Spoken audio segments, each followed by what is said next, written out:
Good afternoon, YouTube fans. This is Charles Tyler again. I'm back in the scene, doing once again, my video tutorials as usual on trying to keep the brothers updated on everything in life, or at least life according to me.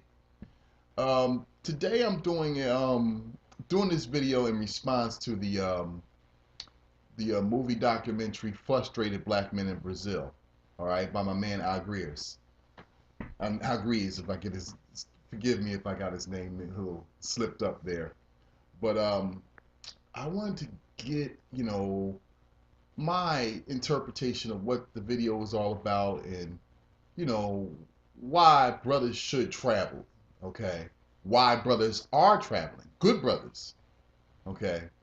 They're getting their passports and they're rolling out.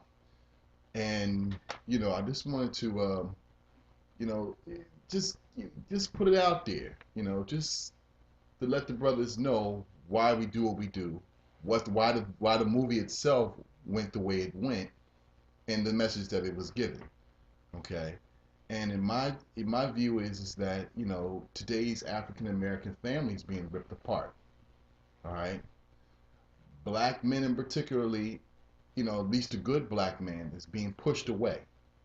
All right, he's been basically replaced with a hood rat.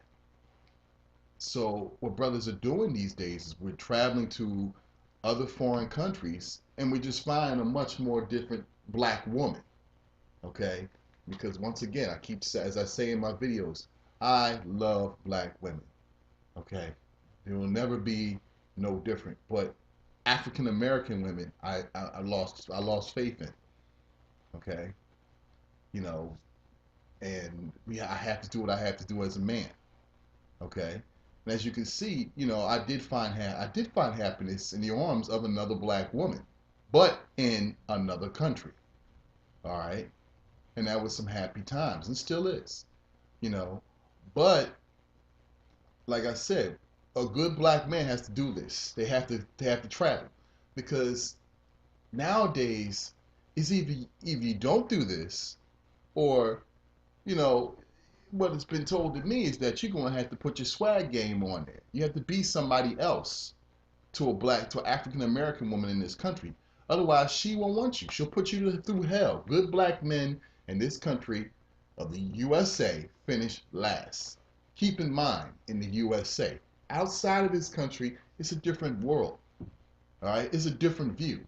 The thug is just that, a thug, and he gets pushed to the back of the bus.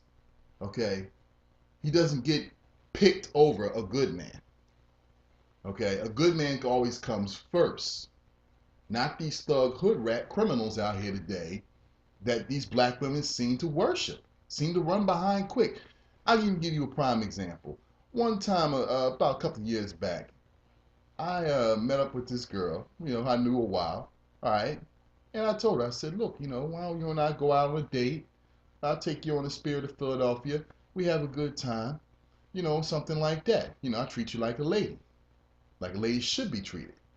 You know what she told me? She said, Tyler, nothing personal, but I can't see myself going out with you. I said, well, why? What's wrong? She said, well, it's not, you yourself. It's just that you're not my type. I like guys who have criminal records. Criminal record. I mean, not criminal records, she said. She said, I like guys who have records. So I kind of knew where this was going. So I said, what do you mean? Got a record contract, a rapper, singer, something type of thing? I'm not that talented enough, in other words. No, it's more or less is that I like guys with criminal records.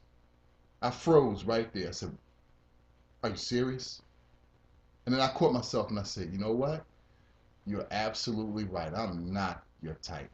Okay? All right? Because I don't have a criminal record. All right? I won't have a criminal record. Okay? And but that is so, what used to be a common black woman is starting to become a typical black woman here in America. All right, they want a hood rat. They want a guy that, what they say, keeps them guessing. Nice guys don't keep them guessing and don't, you know, turn them on. Okay.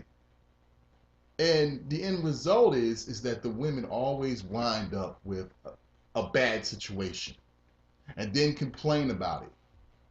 Oh shucks, there ain't no good black men out here. When it's a good black, you just kick one to the curb because he didn't have a criminal record. You just kick one to the curb because he didn't have a bunch of baby mamas all over the city. You just kick one to the curb because he was a good black man who's trying to live the American dream, who just wants a wife. But you wanted a hood rat boy, a bad boy. And when people bring that terminology about the bad boy and what I call the bad boy syndrome out, I point out to the ladies, you want a bad boy. Key word, boy. I'm a good black man. Key word, man. So what you want, a boy or a man? If you want a boy, you're gonna get exactly what you want, a boy. Someone who's not responsible, hasn't matured enough to be responsible, who hasn't grown up as a man yet. Okay, so you're gonna get the end results. You're gonna get a boy that runs around and has sex with a bunch of women, leave a bunch of bastard children all over the city and everything like that. Which is just no more than creating another cycling of the bad situations that are going on in the U.S. and the black communities that are dragging us down. Okay, all right. Or you can go with a man. Now, a man is one who's reached that point of responsibility. He's going to take care of his kids. He's going to go out and make sure that he's going to mentor his children. He's going to take care of you. All right? He's only going to be with you. Okay? He's going to take care of his household. Okay? And everything like that. All right? Because that's what a man is supposed to do. At least that's the way I was brought up. Okay? But today's African American woman rather, doesn't want that. They turn away from that. And when guys like me come out and speak against it, oh, you're a bitter black man. And then I tell them, okay, well, fine. I'll just go and I'll start dating foreign women. Oh, now you're a sellout. Okay, you're Uncle Tom. Well, that's the truth. And black women can't handle the truth here in the U.S. In their minds, they are always right. Their decisions are always perfect. All right, but the end result is always bad. Okay, so, but you can't tell them that. As far as they're concerned, that thug is a man. Okay, that thug is, So going back to frustrated is now you have black men traveling to foreign countries like Colombia, Brazil, Barbados, the Dominican Republic, and they're finding happiness, Yeah, yes, we're transient. Yes, you know, some of these women may even be only into us because we're Americans, because we may even get them a chance to come to the U.S. What I've learned is that some of the women down there don't even want to come to the U.S. because they don't want to be exposed to African American women who would turn them in the wrong direction. Some of them like keeping to their culture. All right. And I respect that, and, and particularly my stomping ground has been mainly Brazil. I consider Brazil, and particularly Rio de Janeiro area, my second home. All right. See, you know, down there, those women, they cherish the home. They cherish the man. And the better the man is, the better they love them.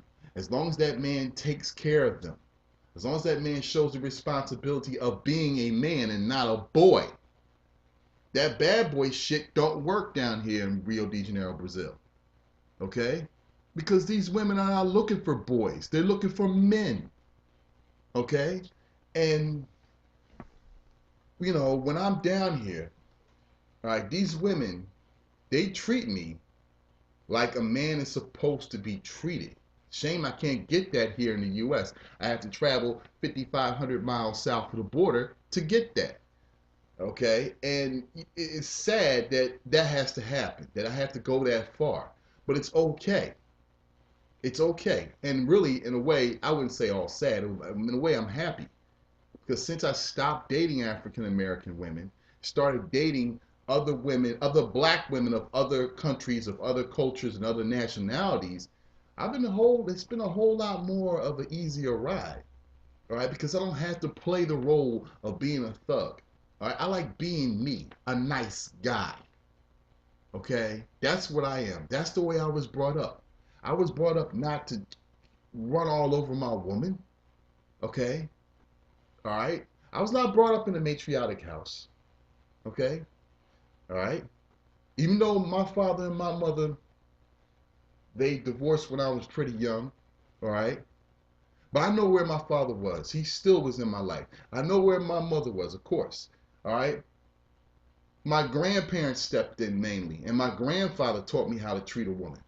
And my grandmother taught me those old, this is how you treat a woman like a gentleman. Okay, a gentleman, excuse me, let me get that, rephrase that. I mean, this is how a gentleman treats a woman. You always be a gentleman. Okay, but you can't be a gentleman these days to women of U.S. today. Those women back in the day of my grandmother and my mother's days, they're gone. They died. They went out in the 70s. Okay, now ratchetness is celebrated. All right, and I just choose not to deal with that type of woman. So therefore, yes, I get on the plane. I fly to Rio de Janeiro, Brazil. All right, and I'm telling brothers out there to do the same thing. Get that passport. Get that visa. Get on that plane. If you, there's a country, several countries